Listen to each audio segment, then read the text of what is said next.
वज़ीर-ए-आज़म की समरकंद में रूसी सदर व्लादिमीर पुतिन से मुलाकात का एलामिया जारी। पुतिन ने पाकिस्तान को गैस सप्लाई मुमकिन करार दे दी। पाक रूस बैनुल हुकूमती कमीशन का इजलास जल्द, इस्लामाबाद में बुलाने पर इत्तेफाक। दो तरफा ताउन को बढ़ाने के अज़्म का इजहार।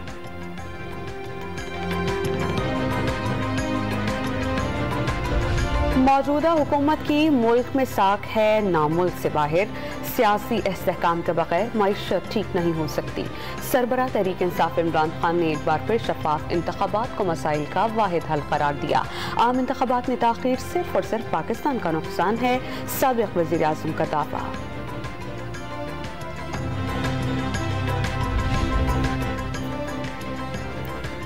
इंतखाबात की तारीख चाहिए तो पंजाब और खैबर पख्तूनख्वा की असेंबली तोड़ दें, लीगी नायब सदर का इमरान खान को मशवरा।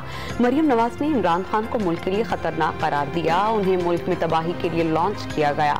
दुश्मन ताकतों ने उन्हें पैसे दिए। इस्लामाबाद हाई कोर्ट में पेशी पर मीडिया से बातचीत। बगावत पर रुखसानी के मुकदमे में जमानत मंजूर। तहरीक इंसाफ के रहनुमा शहबाज गिल को डियाला जेल से रिहा कर दिया गया। जेल के बाहर तहरीक इंसाफ के कारकुनान की बड़ी तादाद। रिहाई पर मिठाइयाँ तकसीम की गईं। शहबाज गिल ने मीडिया से गुफ्तगू करने से इनकार कर दिया।